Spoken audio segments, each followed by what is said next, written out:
Halo, halo, halo. Selamat pagi, siang, sore, malam, guru cerdas. Ya, ketemu lagi bareng Guru Gawah di sini. Ya, hari ini saya akan berbagi kepada teman-teman semua tentang teknik merekam video dalam PPL-nya.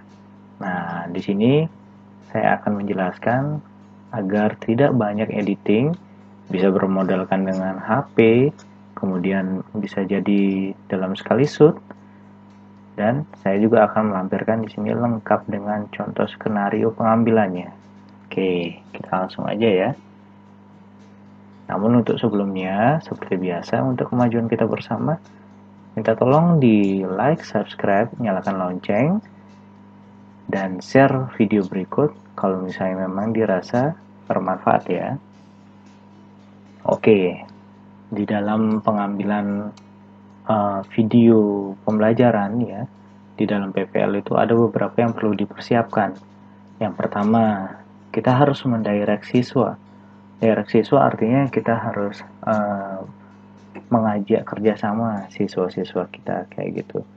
Jadi kita buat skenario lah kepada siswa tersebut agar siswa tersebut bisa memahami apa yang kita lakukan kayak gitu. Biar mereka juga bisa mensupport kita kayak gitu ya. Kemudian dalam teknik perekaman, coba rekam per adegan kayak gitu. Satu adegan di rekam, kemudian bisa di pause atau misalnya di stop kayak gitu. Tapi kalau misalnya saran saya pakai pause aja kayak gitu ya. Atau kalau misalnya ragu bisa di stop aja kayak gitu, di stop kemudian pengambilan ulang. Kemudian hindari backlight ya. Artinya hindari pengambilan gambar yang langsung mengarah ke cahaya. Kalau bisa yang istilahnya yang arah cahayanya ya kayak gitu, agar apa namanya cahaya alaminya itu bisa langsung ke objeknya. Kemudian di sini kan disebutkan juga gunakan cahaya alami ya. Jadi bisa digunakan lampu bantuan, tapi kalau misalnya lebih baik sih kita menggunakan cahaya alam sekitar ya. Kemudian hindari melakukan zoom, karena kalau misalnya melakukan zoom, otomatis kualitas videonya akan kurang baik. Nanti hasilnya akan pecah-pecah ya dan buram kayak gitu. Jadi kalau misalnya kita minta tolong nih dulu nih, kita minta tolong kepada teman kita untuk pengambilan video. Nah, kita bisa pesan aja teman kita gitu. Kalau misalnya kita mau di shoot atau misalnya mau direkam secara close up, lebih baik minta dia yang maju kayak gitu. Jangan di zoom kayak gitu. Nah, kemudian yang selanjutnya gunakan berbagai angle. Maksudnya gunakan berbagai sudut pengambilan. Misalnya dari depan, kemudian kita ganti dari belakang kita, kemudian kita ganti dari samping kita, atau lebih atas, lebih bawah, kayak gitu. Dari objeknya masing-masing kayak gitu ya.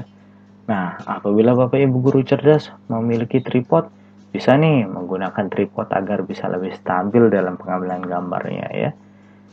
Nah, ini kan kita sama-sama mengetahui kalau misalnya video yang akan kita buat ini akan disusunkan menjadi 10-15 menit. Jadi kalau bisa dibuat skenarionya sebaik mungkin ya.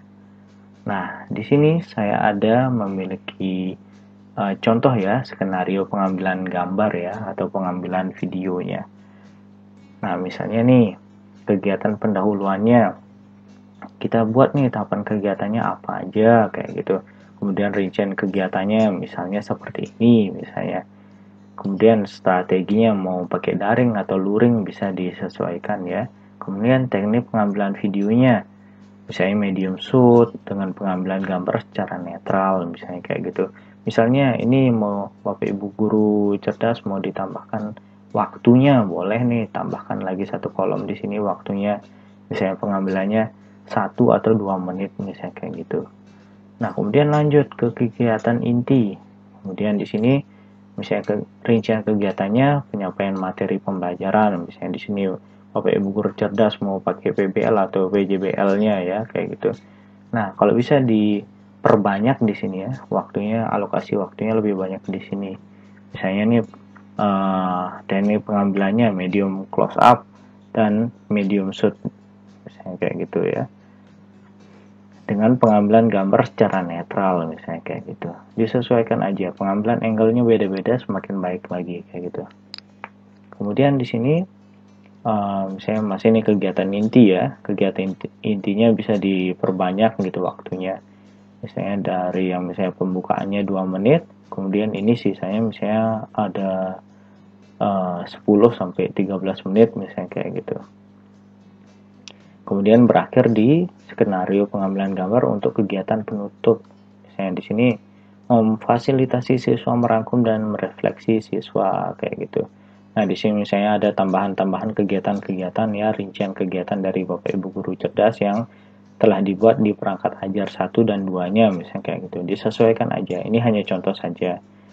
Nah, kemudian untuk pengambilannya misalnya medium shot dengan pengambilan gambar secara netral. Nah, misalnya bisa ditambahkan di sini kolom waktunya ya. Misalnya Bapak Ibu guru cerdas menambahkan pengambilannya 3 menit misalnya kayak gitu. Bisa nih kayak gitu. Tambahkan aja di sini kayak gitu. Saran saya sih memang waktu yang paling banyak itu di kegiatan inti. Karena di sana ada proses pembelajaran, ada penyampaian materi, kemudian diskusi kelompok, kemudian siswa mengerjakan LK, itu di shoot aja beberapa detik kayak gitu. Nggak perlu banyak-banyak.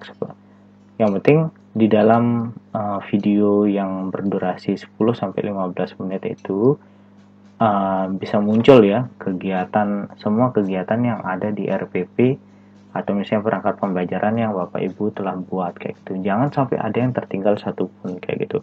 Walaupun nanti di shootnya hanya 3 detik kayak gitu. Misalnya pengerjaan LKPD itu misalnya di shootnya hanya 3 detik, nggak apa-apa, nggak masalah. Misalnya kegiatan siswa misalnya mempresentasikan hasil misalnya kayak gitu. Misalnya di shootnya hanya 5 detik ya nggak masalah kayak gitu. Yang penting di sana bisa uh, masuk ya, ada keterangan-keterangannya. Nah, saran saya selanjutnya adalah memberikan nama pada file kayak gitu.